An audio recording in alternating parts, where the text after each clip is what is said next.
Hello friends, welcome to Archana's delicious recipes. நம்ம வீடியோவில் இன்றைக்கி என்ன பார்க்க போகிறோன்னா, ஒரு அருமையான பிரேக்ஃபாஸ்ட் ரெசிபி தான் பார்க்க போகிறோம். ஃபுல் அண்ட் ஃபுல் தானியம் வச்சு தான் செய்ய போகிறோம். அரிசி எதுவுமே சேர்க்க போகிறதில்ல. இதில் இட்லி, தோசை, பணியாரம் இது எல்லாமே செய்யலாம். ரொம்ப ரொம்ப டேஸ்ட்டாக இருக்கும். அதே போல் ஹெல்த்துக்கு ரொம்ப ரொம்ப நல்லது. வாங்க எப்படி செய்யலான்றதை பார்க்கலாம். அதுக்கு ஒரு பாத்திரத்தில் ஒரு உலக்களவு வரகு,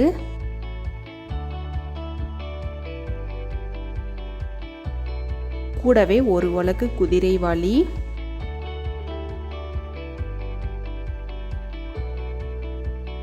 கூடவே ஒரு உலக்களவு திணை. திணை பார்க்குறதுக்கு எல்லோ கலரில் இருக்கும்.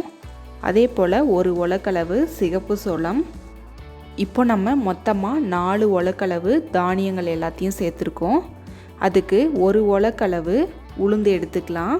உளுந்தை தனியாக ஒரு பாத்திரத்தில் போட்டுக்கலாம். கூடவே 2 டீஸ்பூன் அளவு வெந்தயம். இது எல்லாத்தையும் சேர்த்ததுக்கப்புறமா இப்போ இந்த தானியங்கள் எல்லாத்தையுமே நல்லா வாஷ் பண்ணிவிட்டு இதை 5 மணி நேரம் போல் நல்லா ஊற வச்சுருங்க. இப்போ பாருங்கள், நல்லா எல்லாமே ஊறி வந்துருச்சு. இப்போ நம்ம ஃபஸ்ட்டு உளுந்தை எடுத்து கிரைண்டரில் சேர்த்து நல்லா அரைச்சிக்கலாம். இப்போ உளுந்தை எடுத்ததுக்கப்புறமா நம்ம தானியங்கள் எல்லாத்தையுமே சேர்த்துடலாம். சேர்த்துட்டு எல்லாத்தையும் அரைச்சிக்கோங்க. இந்த தானியங்களை அரைக்கும் பொழுது பார்த்திங்கன்னா ரொம்ப நைஸாக அரைக்காதீங்க. அதாவது லைட்டாக கொரப்பாக அரைச்சிக்கோங்க. அப்போ தான் நல்லாயிருக்கும். இப்போ மாவு எல்லாமே நல்லா அரைஞ்சதுக்கப்புறமா இதை எடுத்து உளுந்து போட்டிருக்க பாத்திரத்துலேயும் சேர்த்துக்கலாம். சேர்த்துட்டு இதுக்கு தேவையான அளவு உப்பு சேர்த்துட்டு இதை நல்லா கரைச்சி வச்சுருங்க. இது பார்த்திங்கன்னா 8 மணி நேரம் போல் நல்லா புளிக்கணும். அதனால் நைட்டு ஃபுல்லாக விட்டுருங்க. இப்போ நீங்கள் ஈவினிங் அரைக்கிறீங்கன்னா நைட்டு ஃபுல்லாக மாவை எடுத்து இது போல் கலக்கி வச்சு விட்டுருங்க. காலையில் எடுத்து நம்ம செய்யலாம். ரொம்ப ரொம்ப டேஸ்ட்டாக இருக்கும். மாவு புளிச்சதுக்கப்புறம் பாருங்கள், இது மாதிரி நல்லா பொங்கி வரும்.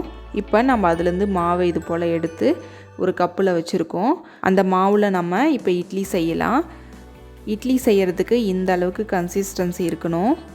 ரொம்ப தண்ணி மாதிரியும் இருக்கக்கூடாது. அப்போ இட்லி நல்லா வராது. இப்போ நம்ம இட்லி தட்டில் கொஞ்சமாக ஆயிலை எடுத்து ஸ்ப்ரெட் பண்ணி விட்டுக்கலாம். அதில் நம்ம அரைச்சி எடுத்து வச்சுருந்த மாவை சேர்த்துக்கலாம்.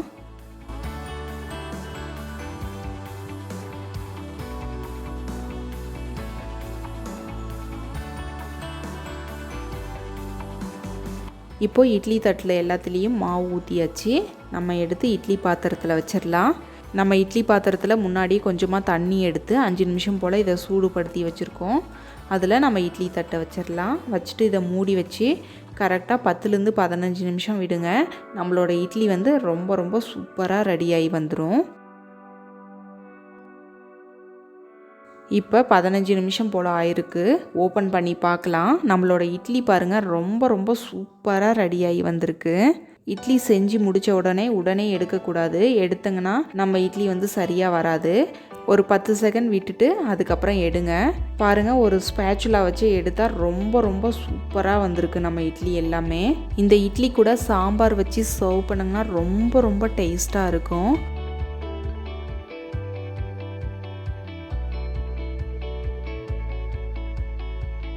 இப்போ இந்த இட்லியை புட்டு காட்டுறேன், எப்படி இருக்குன்னு பாருங்கள். எந்த அளவுக்கு சாஃப்டாக இருக்குன்னு. ரொம்ப ரொம்ப பர்ஃபெக்டாக வந்திருக்கு. கண்டிப்பாக நீங்களும் இதே மெத்தடில் ட்ரை பண்ணுங்கள். இந்த வீடியோ உங்களுக்கு பிடிச்சிருந்தா மறக்காமல் லைக் பண்ணுங்கள், சப்ஸ்கிரைப் பண்ணுங்கள், ஷேர் பண்ணுங்கள்.